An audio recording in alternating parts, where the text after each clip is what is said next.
Hello, hello, hello, hello, hello, hello, hello. How is everybody doing this Wednesday, March 18th? Hope all is going well as possible. I'm seeing that people are asking a lot of questions on Google Classroom. It's good to see. Some people had mentioned things about other issues about actual math questions. Some people had said, hey, if it's late, what happens? Well, if I have it due that day, as long as it's submitted that day, that's okay. All right. Whether it's 5 p.m. that day or 11:59 p.m. that day, it's all good. All right. As long as I get it that day, really. I get that there's other stuff going on. Anyway, this is a math video, so let's talk about math, but I do hope everyone is doing well. By the way, in the last video, I did notice, so the right-hand corner, I guess, has a little, picture of my face. I don't even know if that's necessary. I don't know why that's there, but I'll see if I can remove that on the next one. But it was in the way of some of the work I noticed, so sorry about that. All right. So some people were saying, though, that they didn't really understand 7 through 12, right? Is what the last parts were. I believe it was 7 through 12. Yeah. Okay. So what you're doing, you're trying to prove that f and g are inverse functions. And how you do that is this, right? You say that f of g of x, you have to not say, I'm sorry, you have to prove that f of g of x equals x. And you also have to prove that g money, of f of x equals x. And remember, we did this last week. They were called composition functions. It's basically you put the innermost function into the outermost function. It's like a plugging in. Okay, so basically you have to prove that both equal x. Now this is one that you do have to show the work here, because really the answer is the work. So once you do this, just take a picture, send it through Google Classroom, and we'll be all good. Okay. And by the way, I'll put the work. I'll put the videos in today, but the work I'll probably put all that in at the end of the week altogether. All right. So let's go and do this. So it's f of g of x. Let's see. G of x is 1/7. So we're doing f of 1/7 x, right? Because if you notice right there, it says g of x equals 1/7 x, okay? All right, now from there, now we're going to follow the f function, right? So the f function tells me what? It tells me right here, take 7 and multiply that by whatever is inside the parentheses. Well, 1/7 x is inside the parentheses. So right there, move that right there. It's going to be 1/7 x. All right, let me fix that thickness right there, and right there. There we go. Good. All right, awesome. So that's going to be 7 times 1/7 x. Remember, that's like 7 over 1 times 1 over 7x. And what happens here? A kashunk. 7 on top, 7 on bottom. It is gone, and I'm left with x. So that's exactly what we did, right? We had to prove that f of g of x equals x. Hey, we did. All right, let's do the right side. G of f of x. Okay, so f of x is 7x, so that's going to be g of 7x. No problem. So let's go and follow this. So the g function is 1/7 x, right? Once again, g of x equals 1/7 x. So that's what we're following. So it's going to be 1/7 times whatever is inside the parentheses, which is 7x. All right, no problem. So let's figure that out. 1/7 times 7x. And what do we have right there? Well, 7 and 7, shunk, shunk, we're just left with x. So we're good, okay? I know it's kind of stupid because you're just basically proving. All right, so that's all you do. Let's do another one together, another couple of them, see if you're getting this. All right, so let's look at the next one. So let's do number 9, okay? F of x equals x to the 5th. G of x equals the 5th root of x. No problem. So we have to prove that f of g of x equals x. And we have to prove that g of f of x also equals x, the composition, right? Both of them. All right, let's do the first one. So in this particular case, we're doing this problem, right? G of x equals the fifth root of x. So f of the fifth root of x, right?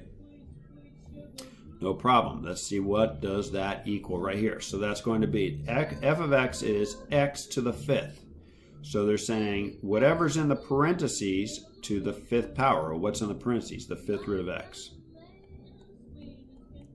So there's now what we're trying to do is we're saying the fifth root of x to the fifth. Well, what do we do? Remember, these cancel each other out. Kushunk, kushunk, and we're left with right here x. So we proved the first one. Now let's do g of f of x. No problem. All right, so that's going to be right there. G of, and now f of x is x to the fifth. Okay, now we're going to follow the g function. So the g function says right here, the fifth root of x, but x is, again, going to be x to the fifth. The fifth root of whatever's in the parentheses. So x to the fifth right here. So we have the fifth root of x to the fifth, and what happens here? Shunk, shunk, and we're left right here with x, okay? All right, let's do another one. Let's see here. Let's see if we can look at a harder one right here. Let's try 11.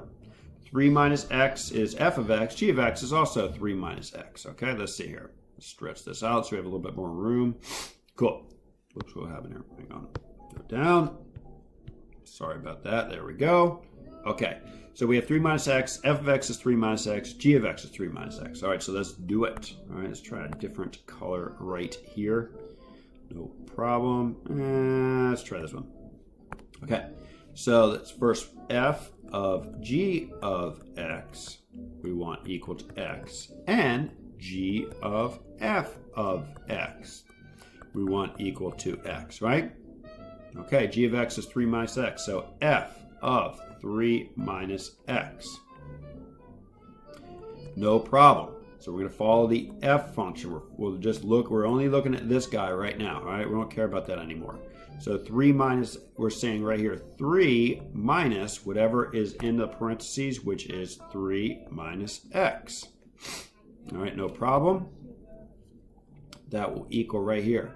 Remember, distribute that negative right there. That's going to be 3 minus 3. Negative times a negative x is positive x. And we have 3 minus 3 is chunk gone, and we have x right there. There we go. So f of g of x equals x. We just proved. Now we got to prove that g of f of x equals x. Okay. So right here, let's see here. We have f of x is 3 minus x. So g of f of x, which is also 3 minus x, right? They're the same thing. All right, and now right here, we're just going to go ahead and say equals. No problem, let's do it. Okay, so the g function is also 3 minus x, so we're going to say right here, 3 minus, right here, and then instead of x, we'll put in 3 minus x. Okay, kind of get what we're doing here? We're taking the innermost function, put it, so basically we took right here f of x, which was 3 minus x, put it into the g function right there. So it's 3 minus x, right? 3 minus x. See kind of what we did there? All right, so then again, it's the same thing, right? We just distribute. That's going to be 3 minus 3. A negative times a negative is a positive, plus x. 3 minus 3 is shunk. And we have left is x. So we just proved that g of f of x equals x as well, right? You don't have to. As long as you just keep on writing equal signs, that's fine. Right? We're good. We proved it. All right? All right, and that's it right there. I'm trying to think, is there any other difficult one that you may have had issue with? Looks like number 10 might be a little bit difficult, so maybe let's try to do that one together. And let me erase this stuff right here. All right, let's see. Okay, no problem. All right, so let's do this one. So we have f of g of x, we want to prove equals x. And right here, and we're going to say also that g of f of x also equals x. All right, no problem. So g of x is 1/2 x plus 2, and we're going to put that into the f function, right? So that's going to be right there. F of 1/2 x plus 2. All right, so that right here, we're going to put that right in there. 2 times 1/2 x plus 2 minus 4. Okay? So it's out of the way. All right, see what I did? I put that right here, that g of x function, into the f of x. So 2 times 1/2 x plus 2 minus 4. All right, now right here, we're going to say, just go ahead and distribute. 2 times 1/2. Half of 2 is just going to be 1 right there, so that's just going to be 1x. And 2 times 2, of course, is just 4. And then bring on down right there the minus 4. This is a horrible pencil right there. Awful. Terrible. Let's go to a different one. How about let's try this one. All right. All right. Let's see here. So we have right there plus 4 and minus 4. Wow, that's just bad too. Okay, let's just use one of these. So that's going to equal right there. 4 minus 4 is chunk gone. And we have left over with x right there. Now, let's go ahead and do right now the g of f of x function, right? So let's go ahead and do that. See if I can stretch this out a little bit and move this that way so I have a little room. There we go. All right, so g of f of x, let's do it. We want to prove that equals x. So remember right here, going back, f of x is 2x minus 4. So now what we're doing is the opposite. We're going to put right here f of x into g of x. So right here, this is f of x right there. We're going to put that right into g of x. So that's going to go shunk right there. Okay, so let's take a look. You can do this, in one step if you want. All right, but careful. It's easy to make a mistake that way. So that's going to be right there. G of, right here, f of x was once again 2x minus 4. Is going to equal right here. So the g function, let's follow that, 2 times right there, whatever's in the parentheses, okay, minus 4. Okay? And, oh, did I make a mistake here? I'm sorry about that. The g function is 1/2 x plus 2. Sorry about that. Got distracted right there. My fault. Okay, so the g function is 1/2 times x, which is, in this case, 2x minus 4.